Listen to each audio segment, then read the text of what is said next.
Los diferentes elementos léxicos son los siguientes: identificadores, palabras clave, constantes, operadores, separadores y el espacio en blanco. A lo largo de este video te explicaré cada uno de los elementos léxicos del lenguaje antes de empezar a programar en C. El primer elemento léxico del cual quiero hablar son los identificadores. Los identificadores son secuencias de caracteres utilizados para llamar variables, funciones, nuevos tipos de datos y macros. Los identificadores pueden contener letras, dígitos decimales y el carácter de guión bajo. El primer carácter de un identificador no puede ser un dígito. En C, las letras mayúsculas y minúsculas son diferentes, es decir, C es un lenguaje sensible a las mayúsculas y minúsculas. Por ejemplo, el identificador número con letras minúsculas es diferente al identificador número con letras mayúsculas, como lo puedes ver en el ejemplo número 4. El segundo elemento léxico son las palabras clave. Estas palabras clave son identificadores especiales reservados para uso exclusivo dentro de C. No las puedes utilizar para ningún otro propósito. A continuación, encontrarás el conjunto de palabras clave que son reconocidas por C. A lo largo de este curso, aprenderás el uso de cada una de esas palabras clave, pero de momento solo quería mostrártelas brevemente. El tercer elemento léxico que existe son las constantes. Una constante es una literal numérica o un carácter como el número 5 o la letra M. Todas las constantes son de un tipo de datos en particular, y puedes utilizar conversión de tipos de datos para explícitamente especificar el tipo de datos de una constante, o dejar al compilador inferir el tipo de datos a utilizar basado en el valor de la constante. Existen 4 tipos de constantes en C.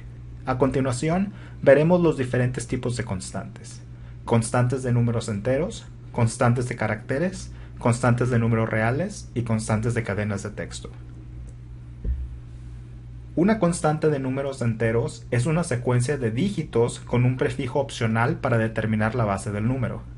Si el prefijo de la secuencia de caracteres empieza con 0x, eso quiere decir que la constante es hexadecimal. Si el prefijo de la secuencia de caracteres empieza con un 0, eso quiere decir que la constante es un número octal. En todos los demás casos, la secuencia de dígitos se asume que es un número entero con dígitos de 0 a 9. Una constante de caracteres es usualmente un solo carácter encerrado con comillas simples, como la letra Q, por ejemplo. Una constante de caracteres es de tipo entero de fábrica. Algunos caracteres, como la comilla simple, no puede ser representada utilizando un solo carácter. Para representar esos caracteres, existen secuencias de escape que se pueden utilizar. La primera es el carácter de la barra invertida, carácter de interrogación, carácter de comilla simple, carácter de comilla doble, una alerta de audio, el carácter de backspace, el carácter de escape, el carácter de form feed, el carácter de línea nueva, el carácter de retorno de carro, el carácter de tabulación horizontal, el carácter de tabulación vertical, el carácter de números octales y el carácter de números hexadecimales. Para usar cualquiera de estas secuencias de escape, se deben delimitar en comillas simples y tratarlas como si fuera cualquier otro carácter. Por ejemplo, la letra M o el carácter de la línea nueva, como se puede ver en el ejemplo número 2. La secuencia de escape de números octales es seguida por 1, 2 o 3 dígitos octales. Eso quiere decir dígitos entre el 0 y el 7. Por ejemplo, 101 es el número octal equivalente al 65 en base 10, que a su vez es el carácter ASCII A mayúscula. Por lo tanto, la constante de carácter barra invertida 101 es idéntica a la constante de carácter A mayúscula. La secuencia de escape hexadecimal es la barra invertida seguida de una X y un número ilimitado de números hexadecimales, es decir, dígitos entre el 0 y el 9 y las letras de la A a la F. Una constante de número real es un valor que representa un número real o un número de punto flotante. Consiste de una secuencia de dígitos que representa la parte entera del número, un punto decimal y una secuencia de dígitos que representa la parte fraccional. La parte entera o la parte fraccional pueden ser omitidas, pero no ambas. A continuación, te muestro algunos ejemplos. En el ejemplo número 1 tenemos 4.7, en donde la parte entera, el punto decimal y la parte fraccional se encuentran definidas. En el ejemplo número 2 tenemos 4 punto. En este ejemplo, la parte entera y el punto decimal se encuentran definidos, pero no la parte fraccional. En el tercer ejemplo, la constante entera 4 es automática convertida a un valor entero, aunque sea declarada como un valor de punto flotante. Como puedes ver en el ejemplo 6 y 7, tenemos un carácter especial que es una E. Las constantes de números reales también pueden contener una E mayúscula o minúscula y un exponente integral. El exponente puede ser positivo o negativo. Una constante de cadenas de texto es una secuencia de 0 o más caracteres, dígitos o secuencias de escape delimitadas por comillas doble. Todas las cadenas de texto contienen un carácter de terminación nula, que es una barra invertida y un 0. El carácter de terminación nula le ayuda a los programas en C que manejan cadenas de texto determinar dónde finaliza una cadena de texto. En una cadena de texto se puede utilizar cualquier secuencia de escape. A continuación, unos ejemplos. Si la cadena de texto es muy grande, como en el cuarto ejemplo, se puede utilizar una barra invertida para separar la cadena de texto en múltiples líneas. El siguiente elemento léxico son los operadores. Un operador es un elemento léxico especial que realiza una operación como suma con el símbolo de más, división con la diagonal, resta con el símbolo de guión y multiplicación con un asterisco. Un operador se basa en expresiones para poder realizar sus funciones adecuadamente. Un operador sin una expresión no hace absolutamente nada. Una expresión consiste de al menos un operando y 0 o más operadores. Un operando son objetos tipados como variables y constantes, que por ejemplo los siguientes ejemplos muestran un operando sin operador y dos operandos con un operador. En el tercer ejemplo puedes ver que los paréntesis agrupan subexpresiones. Las subexpresiones son evaluadas de adentro hacia afuera. Por ejemplo, en el ejemplo número 3, 2 más 10 y 2 por 6 son evaluadas primero, resultando en 12 cada una. Después, ambos valores son restados entre sí, resultando en 0. Finalmente, el 0 es multiplicado por 3 y el resultado es nuevamente 0. Un operador especifica una operación para realizar sobre un operando. Dependiendo del operador, un operador puede tener 1, 2 o 3 operandos. Los operadores de asignación almacenan valores en variables.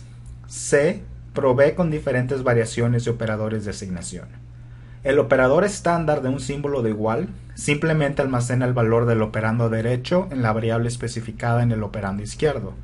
Todos los operadores de asignación funcionan de esta manera y el operando izquierdo no puede ser un valor constante.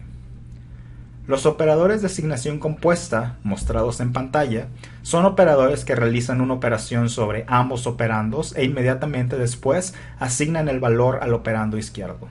De izquierda a derecha y de abajo hacia arriba en la tabla, te menciono las descripciones de cada uno de los operadores de asignación compuesta. Más igual, suma ambos operandos y asigna el valor de la suma al operando izquierdo. Guión igual, resta ambos operandos y asigna el valor de la resta al operando izquierdo. Asterisco igual, multiplica ambos operandos y asigna el valor de la multiplicación al operando izquierdo. Diagonal igual, divide ambos operandos y asigna el valor de la división al operando izquierdo. Porcentaje igual, encuentra el módulo entre ambos operandos y asigna el valor del módulo al operando izquierdo. Doble menor que igual, realiza un movimiento de bits hacia la izquierda en el operando izquierdo. El número de bits es especificado por el operando derecho y asigna el valor de la operación en el operando izquierdo. Doble mayor que igual, realiza un movimiento de bits hacia la derecha en el operando izquierdo. El número de bits es especificado por el operando derecho y asigna el valor de la operación en el operando izquierdo. Ampersand igual, realiza una operación de conjunción de bit a bit en los dos operandos y asigna el valor de la operación al operando izquierdo. Careta igual realiza una operación de disyunción exclusiva de bit a bit en los dos operandos y asigna el resultado de la operación al operando izquierdo. Pipa igual realiza una operación de disyunción inclusiva a nivel de bit en los dos operandos y asigna el resultado de la operación al operando izquierdo. Por ejemplo, en el ejemplo de hasta abajo, mostramos que x más igual y es equivalente a escribir x igual a x más y. Operadores de incremento y decremento. El operador de incremento doble suma incrementa por 1 a su operando. El operando debe ser una variable o una constante numérica. El operador se puede aplicar antes o después de una constante variable. El operador de decremento, que es la doble resta o el doble guión, resta una variable por 1. Como puedes ver en el ejemplo, como puedes ver en los ejemplos debajo de los operadores, puedes ver que a más es equivalente a igual a más 1, así como a menos menos es equivalente a igual a menos 1. C provee operadores para operaciones aritméticas estándar: suma, resta, multiplicación, división, módulos y negación. El uso de estos operadores es relativamente sencillo. Aquí algunos ejemplos. Los ejemplos de izquierda a derecha y de abajo hacia arriba son los siguientes. El primer ejemplo es un ejemplo de suma. X es igual a 2 más 3. El siguiente ejemplo es un ejemplo de resta, que es 5 menos 3. El tercer ejemplo es uno de multiplicación de 6 por 8. El cuarto ejemplo es un ejemplo de división, es decir, 5 entre 2. El quinto ejemplo es un ejemplo de la división modular, que es 5 módulo 2. Cabe resaltar que en los ejemplos de división y de división modular, el orden de los operandos importa. Por ejemplo, 2 entre 5 no es lo mismo que 5 entre 2, y respectivamente 5 módulo 2 no es lo mismo que 2 módulo 2. El último ejemplo es solamente un ejemplo de negación. Los operadores de comparación determinan cómo dos operandos se relacionan el uno con el otro. Por ejemplo, en esta pantalla puedes ver los diferentes operadores de comparación que existen. De izquierda a derecha y de arriba hacia abajo, te explico los diferentes operadores de comparación. El primer operador determina si los elementos son idénticos. El segundo determina si son diferentes. El tercero determina si uno es menor que el otro. El cuarto determina si uno es mayor que el otro. El quinto es el operador menor o igual que el otro. Y finalmente el último operador determina si la x es mayor o igual que la y. Cuando se utilizan estos operadores de comparación, el único resultado puede ser 1 o 0, que significa verdadero o falso respectivamente. Los operadores lógicos determinan el valor de un par de operandos. Estos operadores lógicos regresan ya sea el valor de 1 o de 0. Cualquier valor que sea diferente de 0 se asume que es un valor verdadero en C, mientras que una expresión que es evaluada en 0 se considera un valor falso. De izquierda a derecha tenemos la conjunción lógica o también llamada AND, y determina si ambos operandos son verdaderos. El siguiente operador es el operador de disyunción o también llamado OR, y determina si al menos uno de los operandos es verdadero. El tercer operador es el operador de negación. Por ejemplo, ese programa primero evalúa si x y y son verdaderas, y dependiendo de la evaluación, el operador de signo de exclamación invierte la evaluación. Por ejemplo, si ambas variables fueran verdaderas, entonces el resultado sería falso porque el operador de signo de exclamación está invirtiendo esa evaluación. El siguiente elemento léxico son los separadores. Los separadores agrupan tokens. En esta pantalla te muestro los siguientes tipos de separadores que existen en el lenguaje C, y conforme avancemos en el curso te mostraré la utilidad de cada uno de ellos. Existen un separador especial que se llama espacio en blanco. Este separador lo abordaremos en la siguiente pantalla. El espacio en blanco es un término colectivo utilizado para diferentes caracteres: la barra de espacio, la tabulación horizontal, el retorno de línea, la tabulación vertical, etc. El espacio en blanco es ignorado fuera de constantes de caracteres y constantes de cadenas de texto, por lo tanto es opcional y su uso es enforzado solamente cuando se separan los tokens. Por ejemplo, los siguientes enunciados en C son completamente válidos. X más, x espacio más son equivalentes. así como x igual a y más z, es equivalente a x espacio espacio igual espacio y más z.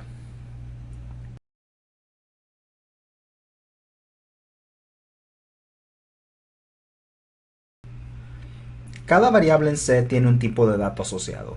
Cada tipo de dato requiere una cantidad diferente de memoria y tiene un número específico de operaciones que se pueden realizar sobre este tipo de datos. A continuación, te describiré cada uno de ellos uno por uno. Char es el tipo de dato más básico en C. Almacena un solo carácter y requiere solamente un byte de memoria. Int es un tipo de dato para almacenar números enteros con dígitos entre el 0 y el 9. Float es utilizado para almacenar números de punto flotante. Double es utilizado para almacenar números de punto flotante con doble precisión. Los diferentes tipos de datos tienen diferentes rangos en los cuales pueden almacenar números o caracteres. Debes utilizar tipos int para almacenar números enteros, por ejemplo, tipos char para almacenar caracteres y tipos float o double para almacenar números de punto flotante. Los tamaños de bytes aquí descritos dependen de la plataforma de tu computadora, así que existe la probabilidad de que en tu computadora estos sean diferentes. A continuación, te muestro la tabla de tipo de datos, junto con el número de bytes que almacenan y el indicador de formato para impresión. Cuando estás escribiendo programas en C, frecuentemente necesitas presentar el valor de una variable al usuario. Dependiendo del tipo de dato de esa variable, es el formato de impresión que vas a utilizar.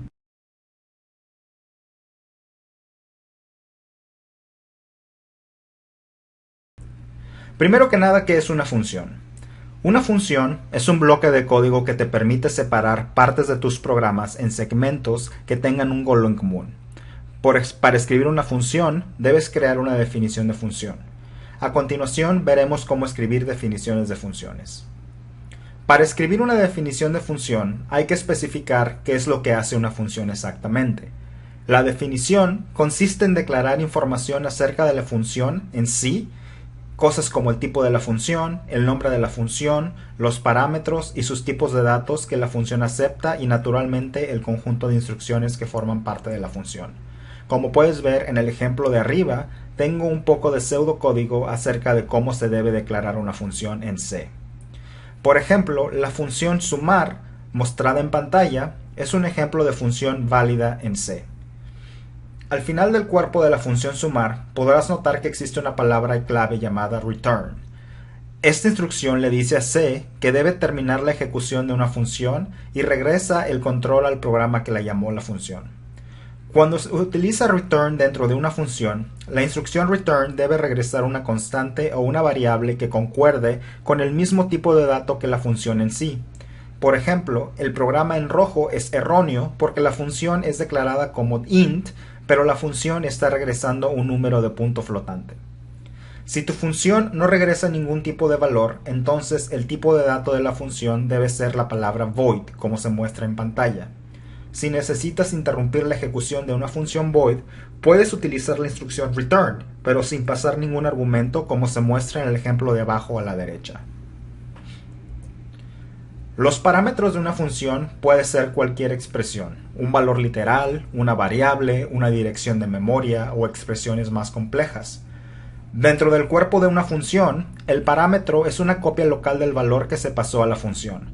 No es posible cambiar el parámetro original a través de la copia local. Sin embargo, existe una excepción a esa regla, pero esa excepción la abordaremos más adelante cuando veamos el tema de punteros. Como verás en el ejemplo mostrado en pantalla, tenemos la función sumar, que toma dos parámetros, los números enteros a y b. Posteriormente, declaramos e inicializamos la variable x con el número entero 12. Subsecuentemente, declaramos e inicializamos la variable y con el resultado de la función sumar, paréntesis, x, espacio 10, paréntesis, punto y coma. En C, el punto y coma determina cuándo es que se termina una instrucción, así que es muy importante que siempre se terminen las instrucciones con punto y coma. Por cierto, así es como se invocan las funciones en C. Escribes el nombre de la función, le provees los parámetros que acepta y terminas la línea con un punto y coma. Cuando llamamos a la función sumar x, 10, la función sumar crea una copia del valor de 12 y utiliza esa copia localmente para sumar el 10. En este caso, el valor de la variable x sigue siendo 12 y el valor de la variable y es 22. Es posible escribir funciones que toman un número arbitrario de parámetros. Estas funciones se llaman funciones Varadic. No existe una traducción de la palabra Varadic al español, y se definen, como se muestra en pantalla, el tipo de dato de la función, el nombre de la función, los parámetros de la función y una elipsis para indicar que esa función puede tomar un número arbitrario de parámetros. En este curso no vamos a entrar a fondo sobre las funciones Varadic, porque es un concepto muchísimo más avanzado y requiere un entendimiento a fondo de una librería llamada Standard Arguments. Si quieres saber más al respecto, te recomiendo que leas la sección de funciones Variadic en el documento GNU C Library. Una de las funciones Variadic más comunes que utilizan los programadores de todos niveles es la función printf de la librería Standard I/O. Esta función te permite imprimir resultados en pantalla y puedes pasar un número arbitrario de variables a esta función y la función siempre imprime los resultados correctamente. Todos los programas en C requieren una función especial llamada main. Esta función es donde el programa empieza a ejecutarse. El tipo de dato de main es siempre int. Sin embargo, muchas personas e incluso libros muestran implementaciones incorrectas de la función main. Por ejemplo, te voy a mostrar algunas implementaciones incorrectas de la función main y finalmente la implementación correcta. Cabe resaltar que todas las implementaciones de la función main que se encuentran coloreadas en rojo compilan, pero no son correctas. La definición correcta de la función main es la que se encuentra en letras grandes y negritas. La función main tiene un tipo de datos de retorno entero y toma dos parámetros. Toma la cantidad de argumentos de línea de comandos y la lista de argumentos con la cual la función main se invoca. Estos dos parámetros son importantes cuando te encuentras desarrollando programas de línea de comando que aceptan argumentos como parte de la invocación del programa. Finalmente, la función main regresa un número entero. La convención es que la función main al terminar debe regresar el valor 0, ya que 0 en sistemas basados en Unix significa que el programa se ejecutó correctamente. Cualquier otro valor a 0 da por entender que hubo un error en la ejecución del programa. Es importante adherirse a esta convención si vas a escribir programas que planeas distribuir a más de una persona u organización.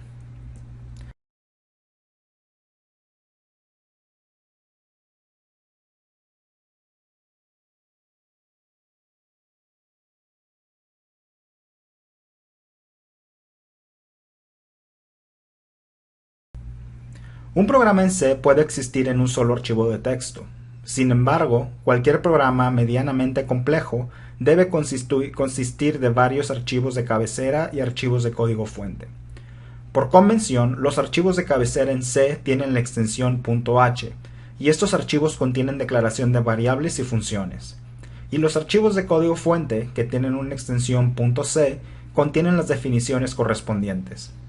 Por ejemplo, en el ejemplo que puedes ver en pantalla, estamos incluyendo un archivo de cabecera muy común llamado stdio o standard.io, que significa Standard Input Output. Este archivo de cabecera te permite llamar funciones para capturar e imprimir datos al usuario, por ejemplo, a través del uso de funciones como printf y scanf. Por ejemplo, en el programa de la derecha podemos ver un programa completo en C. En la primera línea incluimos el archivo de cabecera que nos permite utilizar la función printf que le muestra resultados al usuario. Posteriormente declaramos una función que regresa el valor de un círculo y toma el radio del círculo como parámetro. Posteriormente definimos la función main y cabe resaltar que no importa en dónde declares la función main, si al final del archivo o al inicio del archivo, la función main siempre es la primera en ejecutarse. Dentro de la función main estamos declarando e inicializando la variable círculo que contendrá el valor del área del círculo. Posteriormente imprimimos el área del círculo utilizando la función printf y finalmente regresamos el valor de 0 a la terminal. Ahora te preguntarás qué significa el porcentaje LF dentro de la función printf. Bueno, Cuando vamos a utilizar la función printf, la función printf nos permite utilizar cadenas de texto temporales, las cuales van a ser posteriormente sustituidas por el valor de una variable. Ya vimos estas cadenas de texto temporales en la segunda lección sobre tipos de datos, pero te vuelvo a mostrar la tabla a continuación. En la columna de formato son las cadenas de texto temporales que puedes utilizar dentro de la función printf para imprimir variables del tipo de datos que le corresponde. Por ejemplo, en el programa anterior estábamos utilizando una variable del tipo double, por lo tanto la cadena de texto que utilizamos fue la de porcentaje LF. Si quisieras imprimir el valor de una variable int, utilizarías la cadena de texto temporal porcentaje D. Cabe resaltar que si quisieras utilizar una combinación que no existe en esta tabla, como porcentaje Z o porcentaje Y, el compilador del lenguaje te lanzará una advertencia y el programa no mostrará nada en pantalla.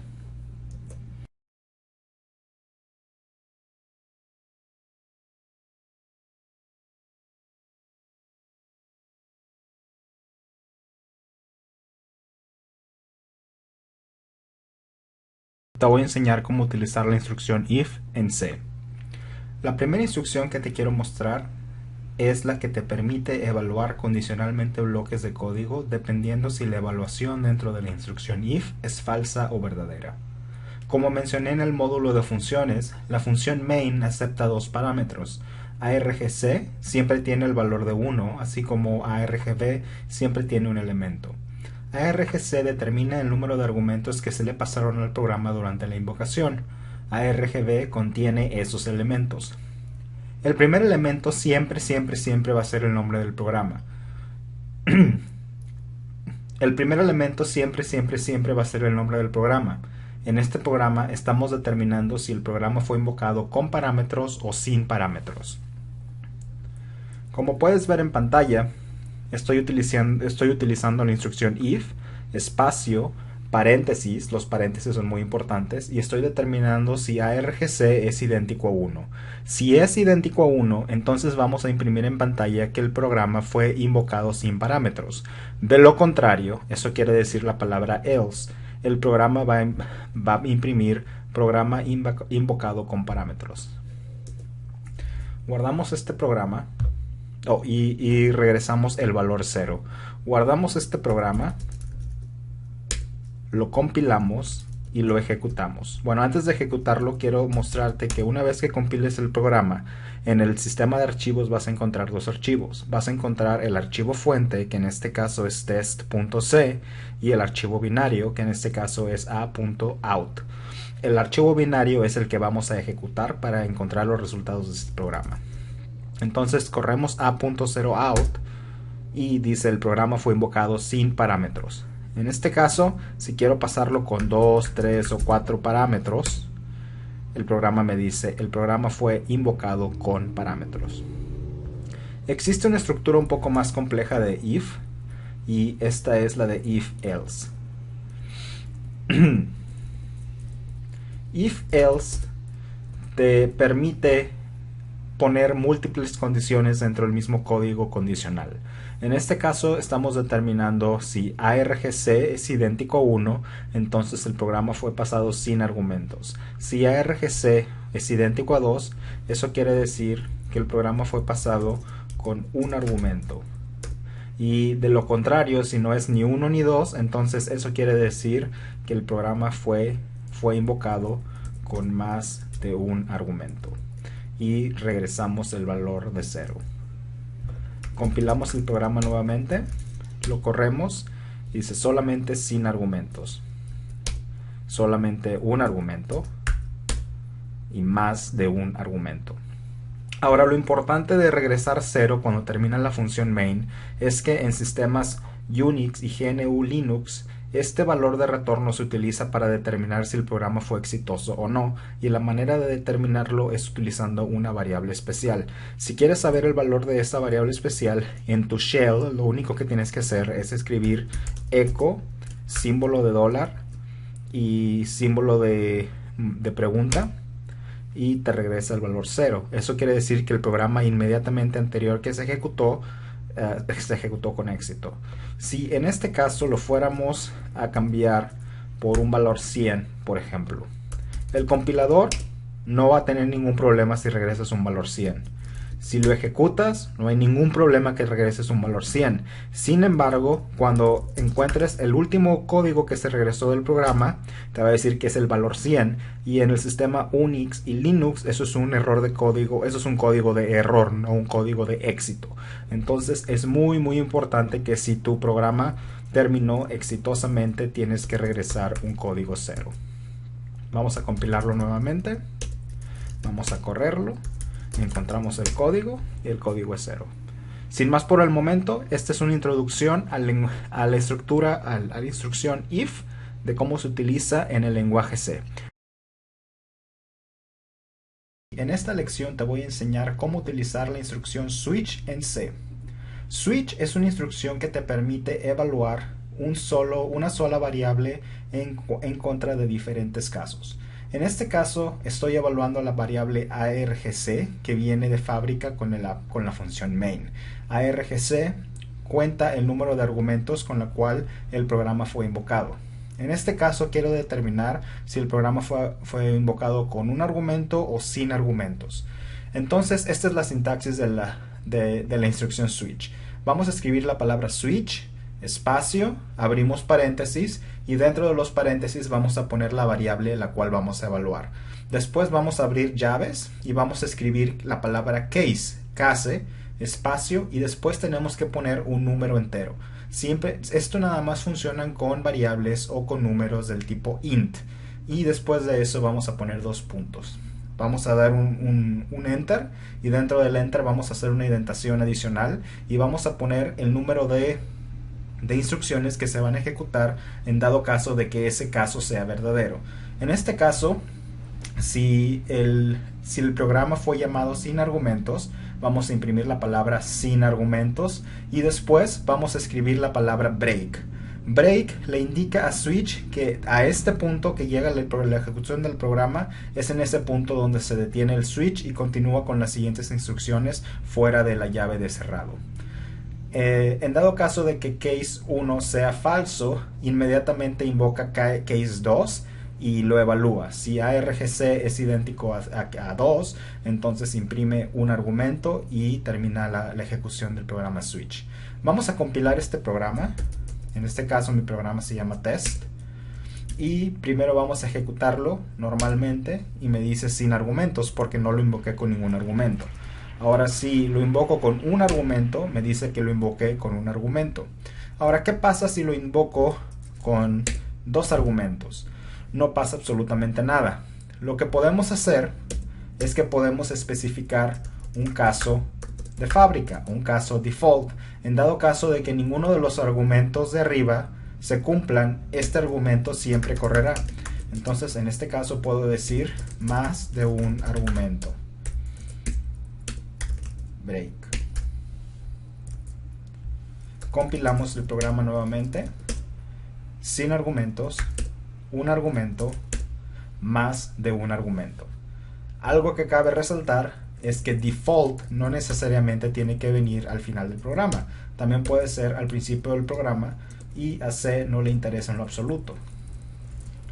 Compilamos, corremos sin argumentos, un argumento, más de un argumento. Sin embargo, la convención es que default tiene que ir hasta el final de la lista de casos. Ahora, un pequeño detalle que muchas personas no se saben cuando están tratando con switch es que en switch te permite especificar rangos. Por ejemplo, puedo poner case 3 a 5 y esto va a evaluar mi variable argc en todos los valores entre 3 y 5 y voy a poner printf entre 2 y 4 argumentos. Default más de 4 argumentos. Aquí me faltó escribir break.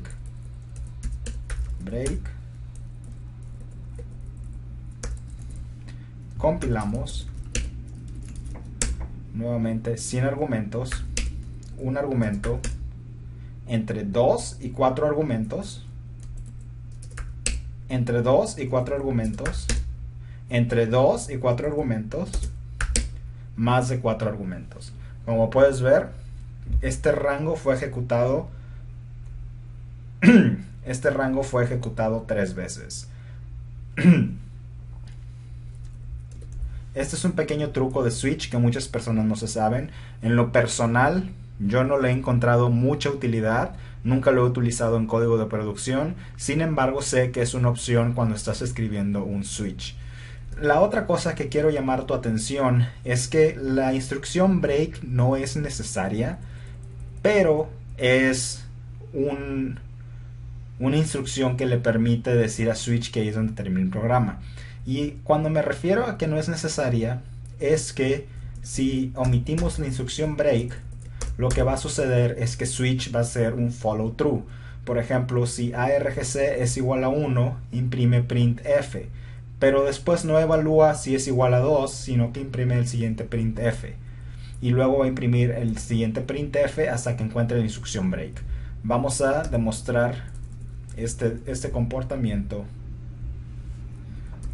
Vamos a demostrar este comportamiento compilando el programa. Como ves, lo pasé sin argumentos e imprimió sin argumento, un argumento, entre 2 y 4 argumentos. ¿Por qué? Porque omitimos la palabra break en el caso 1 y 2, y es por eso que se ocasionó ese follow through durante el switch. En este módulo te voy a enseñar cómo utilizar la instrucción while en C.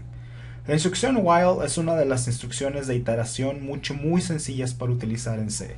Lo único que tienes que hacer es declarar la instrucción como se muestra en pantalla. Primero que nada, lo que voy a hacer es inicializar un contador de tipo entero con 0. Después voy a escribir la palabra while, espacio, paréntesis, y dentro del paréntesis voy a escribir una expresión lógica a evaluar. Mientras que esta expresión lógica sea verdadera, la cantidad de instrucciones que se encuentran dentro de las llaves de while se van a ejecutar hasta que la expresión lógica sea falsa. Por ejemplo, en este caso estoy haciendo un contador sencillo de 0 a 10 y estoy diciendo, mientras contador sea menor o igual a 10, vas a imprimir el número, vas a hacer un retorno de nueva línea y vas a pasar el valor de contador hacia la cadena de texto temporal de printf, y posteriormente vas a incrementar el valor de contador por 1. Si compilamos este programa, nos va a mostrar los números del 0 al 10, como puedes ver en pantalla. Ahora, si recuerdas de la lección anterior acerca de switch, switch tiene una palabra especial llamada break. Break la puedes utilizar en while de la misma manera para terminar el ciclo de ejecución. Por ejemplo, supongamos que solamente quieres imprimir los primeros 5 números de esta secuencia. Si bien puedes cambiar este número y decir nada más quiero los primeros 5, vamos a decir que por alguna razón o circunstancia quieres agregar una condición dentro de while. Puedes poner si o if contador es idéntico a 5, entonces termina el while con break. Si compilamos este programa y lo ejecutamos, simplemente vamos a mostrar los primeros 5 elementos de esta iteración. Como puedes ver, la instrucción de while es una instrucción muy sencilla, y esto es todo lo que hay que ver con la palabra while.